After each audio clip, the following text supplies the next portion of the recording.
Augusto, com relação à violência nos bairros, né? Tá havendo um grande aumento, principalmente dessa violência em bairros da Zona Sul, né? Inclusive, eu estava observando os índices, Botafogo tem um índice altíssimo de violência urbana, de assaltos e etc. Quais seriam, assim, as medidas necessárias para diminuir essa violência, assim, na sua opinião? O que seria necessário ser feito? Em primeiro lugar, a violência, ela gera o quê? Geralmente é falta de dinheiro, desemprego, crise social. Automaticamente a violência se encontra até em famílias. Imagina fora da família, quando vai se buscar o dinheiro a qualquer preço.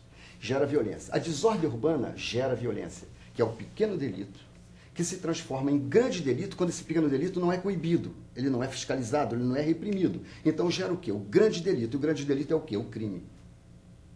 Aí já começa a barra a ficar pesada, como se diz. Então o que tem que se fazer?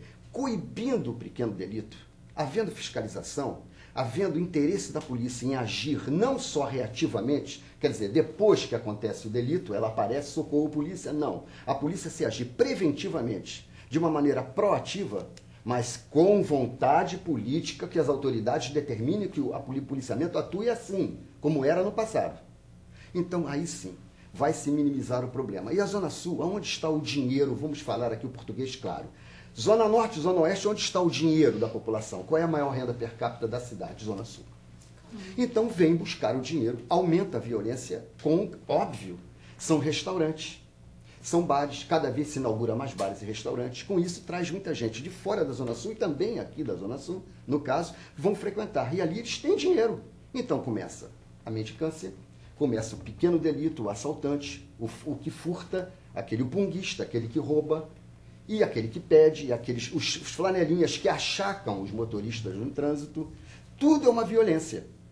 Então, isso, o dinheiro está aqui, é óbvio. Se não houver ordem urbana, e eu realmente repito, a ordem urbana é o segredo de tudo. E chance para que a pessoa possa produzir e trabalhar e ganhar dinheiro, trabalhando honestamente, disciplinado. Agora, se fugir dali, daquela situação de disciplina, então ele vai coibir em delito, ou melhor, ele vai incidir em crime, em delito. Então prenda, mas prenda mesmo, contenha o crime, atue preventivamente. Se a polícia fizer isso, eu garanto que o problema vai ser reduzido em 70%. A questão é a polícia também. É atitude, é postura. É fazer o que se fazia no passado. No passado, não sei se vocês, claro que vocês não viveram essa época, que havia o chamado Cosme e Damião. Eram dois policiais militares que andavam em dupla pelos bairros à noite. Um tinha um apito, de vez em quando se comunicava com o outro, com outros dois, e com isso já se dissolvia qualquer planejamento mais mal intencionado de marginais ou de grupinhos em esquinas, tarde da noite, eles já passavam, olhavam, que eles já identificavam, e com isso já... Mas depois mudaram a postura da polícia. Não sei o que houve, é uma questão que veio já de comando, mudou-se e começou aquela tolerabilidade, ou seja, tolerar tudo, que já foi também uma maneira de política que se fez dos anos 80 para cá, de se tolerar. Como Maria Clara, inclusive, estava me perguntando sobre o camelô. Ah, não, deixa vender, coitadinho, ele precisa viver. Ali não tem ninguém, aquela esquinazinha ali dá para ficar uma barraquinha. Isso se chama tolerar. Acontece que 2 dias, 3 dias depois, outro se estabelecia no local. Se você não coibiu aqueles 2, por que você vai coibir 10? Ou pode ou não pode. Então, com essa política, inclusive empregada pelo governo César Maia, de fazer política, ou melhor, politicagem, com os segmentos, deixa rolar, olha o que aconteceu na cidade. 10 anos de caos e tenteu de total caos urbano. E agora, todo o pessoal apavorado não sabe o que fazer. Então, eu espero que a nova prefeitura, que vocês, por exemplo, vocês são bem mais jovens do que eu, vocês não viveram outra prefeitura. Quem até hoje tem até 25 anos de idade, quer dizer, de 16 que tem uma prefeitura no poder, praticamente vocês eram muito pequenas, vocês viram um prefeito quando vocês eram muito pequenininhas, muito jovens. Então, hoje, vocês ainda não tiveram um gostinho de experimentar uma outra política de governo, uma outra administração. Quem sabe, vocês verão aí pela frente uma nova prefeitura e, se Deus quiser, que tudo dê certo. Esse seria talvez um dos motivos da grande indignação dos moradores com relação ao pagamento de IPTU? Sem dúvida. O movimento que foi criado em 20 de janeiro de 2008, que, por sinal, fui um dos coordenadores, Começou aqui na minha área, no Leblon, e na Avenida Bartolomeu Mitre, que nós fizemos o grande protesto, criamos um movimento Rio Cidade Legal, que era justamente o primeiro braço do movimento. Não pago IPTU e daí. Não é ilegal e daí, que o prefeito disse? É ilegal e daí, foi isso que ele disse, tanto que o jornal O Globo fez matérias, né, sucessivas matérias sobre isso. Criou até esse logotipo, é ilegal e daí. Frase do prefeito. Então eu digo, não pago e daí. É o direito que eu tenho também. E com isso esse movimento foi para o Rio de Janeiro todo, Brasil, e chegou até o exterior.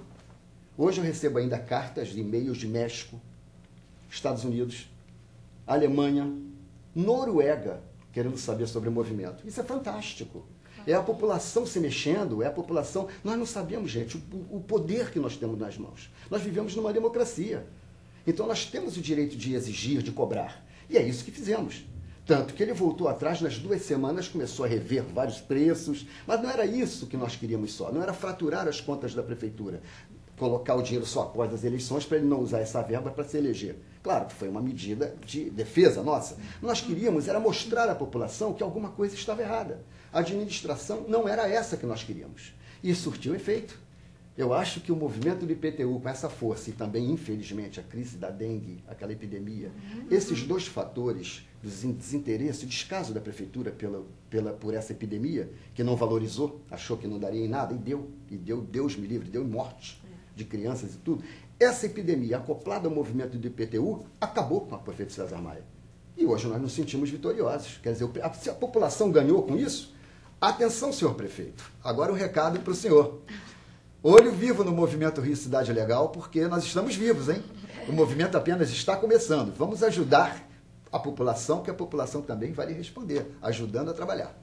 E, Augusto, na sua visão, juntando tudo isso, qual o principal problema mais grave que a Zona Sul, o prefeito deveria se preocupar em resolver aqui nos bairros? Nos bairros, em 2 motivos, são os 2 motes principais. A desordem urbana. Ninguém pode conviver com a desordem urbana que hoje nós vivemos na Zona Sul. Imagina, antigamente o subúrbio e a Zona Norte eram a pátria, vamos dizer assim, da desordem urbana. Sempre foi. Ali não havia um cuidado especial com aquela população, que eu espero que isso mude. E a Zona Sul era intocável. Aqui moram os grandes milionários, etc., os ricos, e eles realmente seriam atendidos logo. Um telefonema bastava para resolver o problema, mas não. Uma coisa que César Maia fez foi democratizar o Rio. Agora o caos é em todo o Rio de Janeiro, ele democratizou o caos. Agora nós vivemos a desordem urbana que nós não estávamos habituados. Agora nós vivemos, agora queremos soluções. Pagamos IPTU caro, subúrbio, Zona Norte também paga IPTU. E para eles é tão caro quanto o nosso. Ora, bolas, então vamos realmente solicitar isso, que o Rio de Janeiro seja visto de uma maneira global. Candidato da Zona Sul, candidato da Zona Norte, isso não existe, o Rio de Janeiro é um só. E nós temos agora que trabalhar todos juntos para poder o Rio de Janeiro sair das trevas, que foram realmente anos de escuridão aqui no Rio de Janeiro. O problema não é pagar o IPTU, você quer ver aquele o retorno em serviços essenciais e básicos de volta para a população. Se você paga um imposto, você quer ver o retorno. Então, é isso que nós queremos. E o movimento foi feito com esse envolvimento, com essa solicitação. Pagamos, por favor, retornem para todos nós em serviços essenciais e básicos. Nossa conversa foi muito boa. Obrigada, Augusto. Obrigado a todos vocês. Obrigada. E parabéns pelo trabalho de vocês. Obrigada.